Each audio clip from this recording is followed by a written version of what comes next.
Силниот звук на сирената го реактивира револтот на вработените од фабриката за шински возила Колска.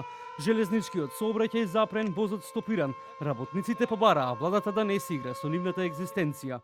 За година и пол самата фабрика ќе се затвори, пошто не води никој рачун да примат млади деца, да ги научиме да продолжи да услужува македонски женици со поправки. Работиш, а да немаш пари да земеш. Само за државата работиме, ништо друго.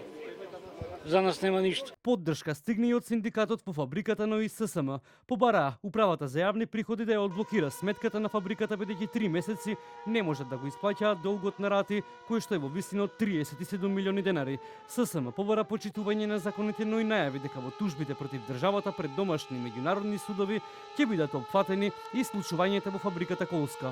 Моментално сме со блокирана сметка, со неисплатена јунска плата и со 4 месеца неисплатена минимална плата.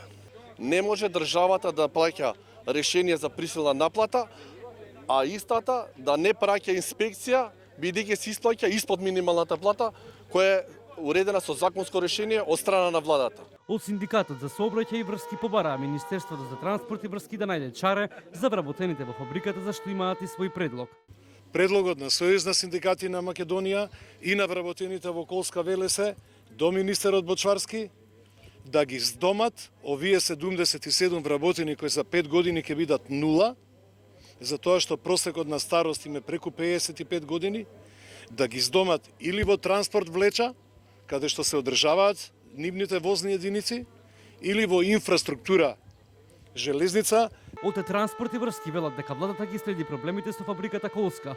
Вице-премиерот за економски прашања Фатмир Битичи за телевизија 24 вели дека за денешната ситуација со Колска одговорност треба конечно да сносат управителот и одговорното раководство на компанијата. За жал, иако владата направи многу отстапки како што е исплата на 60% од долгот на Колска кон управата за јавни приходи 30 милиони денари, тие и понатаму продолжија со неодговорното однесување и не ги подмируваа обврските и роковите договорени со управата за јавни приходи, иако им беше обезбедена и работа која исто така не е обврска да ја бара владата.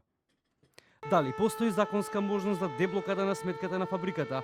Од управата за јавни приходи за телевизија 24 велат дека управата за јавни приходи ги исцрпи сите правно-законски механизми кои беа на располагање на фабриката за шински возила Колска, за која имаше донесено решение за одлагање на репрограмираниот долг, по кое решение Колска не успеа навремено да ги намират ратите за репрограмираниот долг, но и новодоспеаните долгови. Поради тоа се блокирани по сите основи.